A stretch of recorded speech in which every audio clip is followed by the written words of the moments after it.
Praise the Lord. ഇന്ന് നമ്മൾ ചിന്തിക്കുവാൻ പോകുന്നത് ആരാധനയുടെയും പ്രാർത്ഥനയുടെയും പ്രാധാന്യത്തെ വെളിപ്പെടുത്തുന്ന ബൈബിളിലെ രണ്ടാമത്തെ കാവ്യഗ്രന്ഥമായ സങ്കീർത്തനങ്ങളെ കുറിച്ചാണ്. ബൈബിളിലെ 19ാമത്തെ പുസ്തകമാണ് സങ്കീർത്തനങ്ങൾ. അധ്യായങ്ങൾ 150, വാക്യങ്ങൾ 2461, ചരിത്രപരമായ വാക്യങ്ങൾ 2027, പ്രവചനപരമായ വാക്യങ്ങൾ 434, ചോദ്യങ്ങൾ 164, ആജ്ഞകൾ 413, ദൈവത്തിന്റെ പ്രവർത്തികൾ 338, പ്രതിജ്ഞകൾ 124, സ്തുതിയെ കുറിക്കുന്ന പ്രസ്താവനകൾ 174, പരാതികൾ 118, ദൈവത്തെക്കുറിച്ചുള്ള പ്രസ്താവനകൾ 865, വാഗ്ദാനങ്ങൾ 97, മഷിഹായെ കുറിച്ചുള്ള പ്രസ്താവനകൾ 128, അനുഗ്രഹങ്ങൾ 281, നീതിമാന്മാരുടെ പ്രവൃത്തികൾ 78, ദുഷ്ടന്മാരുടെ പ്രവൃത്തികൾ 101, അപേക്ഷകൾ 582. ബൈബിളിന്റെ മധ്യഭാഗത്ത് സ്ഥിതി ചെയ്യുന്ന സങ്കീർത്തന പുസ്തകത്തിന്റെ എബ്രായ നാമധേയം സേഫർ തെഹില്ലീം എന്നാണ്. സ്തുതികളുടെ പുസ്തകം എന്നാണ് ആ പേരിന്റെ അർത്ഥം. ഗ്രീക്കിൽ ഇതിന് സാൽമോയി എന്നാണ്. അതിൽ നിന്നുമാണ് സാംസ് എന്ന ഇംഗ്ലീഷ് വാക്കുണ്ടായത്. രണ്ടിനും ഗീതങ്ങൾ എന്നാണ് അർത്ഥം. വാദ്യസംഗീതത്തിന്റെ അകമ്പടിയോടുകൂടി പാടാനായി ഉദ്ദേശിക്കപ്പെട്ടിട്ടുള്ളതാണ് സങ്കീർത്തനങ്ങൾ. ഈ പുസ്തകത്തിന്റെ പ്രാധാന്യം: യഹൂദന്മാരുടെ ആരാധനയ്ക്കുള്ള ഗ്രന്ഥമായ സങ്കീർത്തനങ്ങൾ അവരുടെ ന്യായപ്രമാണത്തിന് സമാനം 5 പുസ്തകങ്ങളായി തിരിച്ചിട്ടുള്ളതാണ്. ഇസ്രായേലിന് മോശയാൽ നൽകപ്പെട്ട പഞ്ചഗ്രന്ഥമായ ന്യായപ്രമാണ പുസ്തകങ്ങൾ പോലെ ദാവീദിനാൽ അവർക്ക് നൽകപ്പെട്ട പഞ്ചഗ്രന്ഥമാണ് സ്തുതികളുടെ പുസ്തകമായ സങ്കീർത്തനങ്ങൾ.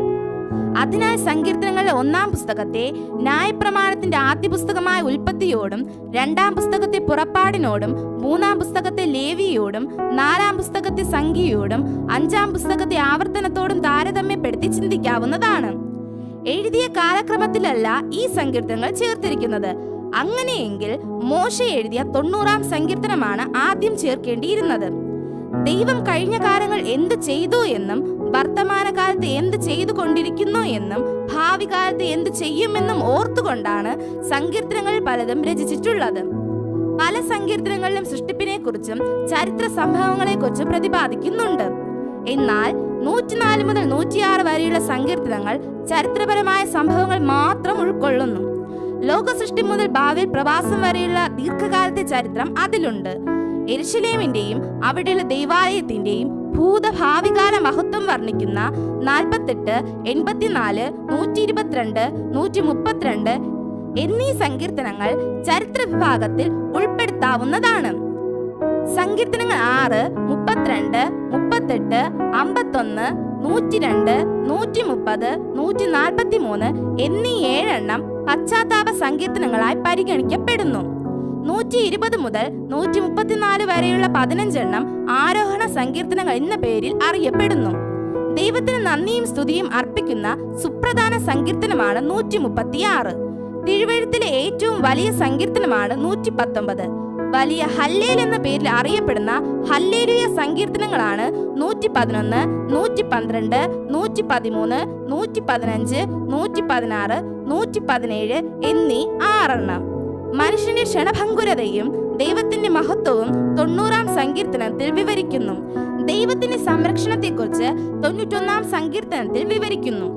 മഷിഹാ സങ്കീർത്തനങ്ങൾ എന്ന പേരിൽ അറിയപ്പെടുന്നവയിൽ 22, 69 എന്നിവ ക്രിസ്തുവിന്റെ കഷ്ടാനുഭവത്തെക്കുറിച്ചും, 2, 21, 45, 72 എന്നിവ ക്രിസ്തുവിന്റെ രാജ്യത്വത്തെക്കുറിച്ചും, 50, 97, 98 എന്നീ സങ്കീർത്തനങ്ങൾ അവന്റെ 2ാം വരവിനെ കുറിച്ചും, 110ാം സങ്കീർത്തനം ക്രിസ്തു ദൈവപുത്രനാണെന്നും മൽക്കീസേദക്കിന്റെ ക്രമപ്രകാരമുള്ള പുരോഹിതനാണെന്നും വിവരിക്കുന്നു. പഴയ നിയമത്തിലെ മറ്റേതൊരു അധ്യായത്തിൽ നിന്നും ഉദ്ധരിക്കുന്നതിനേക്കാൾ കൂടുതലായി 110ാം സങ്കീർത്തനത്തിൽ നിന്ന് പുതിയ നിയമത്തിൽ ഉദ്ധരിക്കുന്നുണ്ട്. മഷിഹാ സങ്കീർത്തനങ്ങൾ 16 എണ്ണമാണ്. അതിന്റെ എല്ലാറ്റിന്റെയും ശീർഷകത്തിൽ നമ്പർ ക്രമമായി കൊടുത്തിട്ടുണ്ട്. സങ്കീർത്തനങ്ങളിൽ നിന്നും ആകെ 186 ഉദ്ധരണികൾ പുതിയ നിയമത്തിലുണ്ട്. C.H. സ്പർജൻ സങ്കീർത്തനങ്ങളുടെ വ്യാഖ്യാനം ട്രഷറി ഓഫ് ഡേവിഡ് 7 വാല്യങ്ങളായി എഴുതി തീർത്തത് 20 വർഷങ്ങൾ കൊണ്ടാണ്. ഈ പുസ്തകത്തിന്റെ ലക്ഷ്യം: കീർത്തനങ്ങളാൽ ദൈവത്തെ സ്തുതിക്കുക. ഈ പുസ്തകത്തിന്റെ എഴുത്തുകാർ: 73 സങ്കീർത്തനങ്ങൾ ദാവീദ് രചിച്ചതും 12 എണ്ണം ആസാഫിന്റെയും, 2 എണ്ണം ശലോമോന്റേതും, 1 മോശയുടെയും, 1 ഏഥാന്റെയും, 12 എണ്ണം കോരഹ് പുത്രന്മാരുടെയുമാണ്.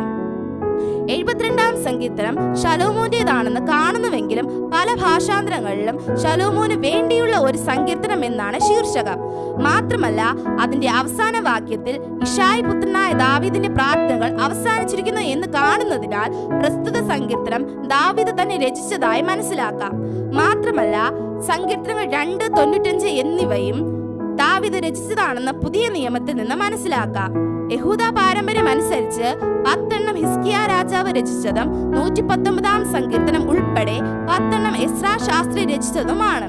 എന്നാൽ 119-ാം സങ്കീർത്തനം ദാവീദ് രചിച്ചതാണെന്ന് സ്പർജനും മാത്യു ഹെൻറിയും പറയുന്നു.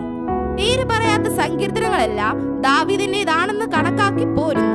ഈ പുസ്തകം എഴുതിയ കാലം BC 1450-നും BC 430-നും മധ്യേ. ഈ പുസ്തകം എഴുതിയ സ്ഥലം സീനായ്, യെരുശലേം തുടങ്ങി അനേക സ്ഥലങ്ങളിലിരുന്ന് എഴുതിയിട്ടുണ്ട്. കാലപരിധി ഏകദേശം 1020 വർഷം. ഇതുപോലുള്ള വീഡിയോകൾക്കായി ചാനൽ സബ്സ്ക്രൈബ് ചെയ്ത്, ലൈക്ക് ചെയ്ത്, ഷെയർ ചെയ്യുക. God bless you. ആമേൻ.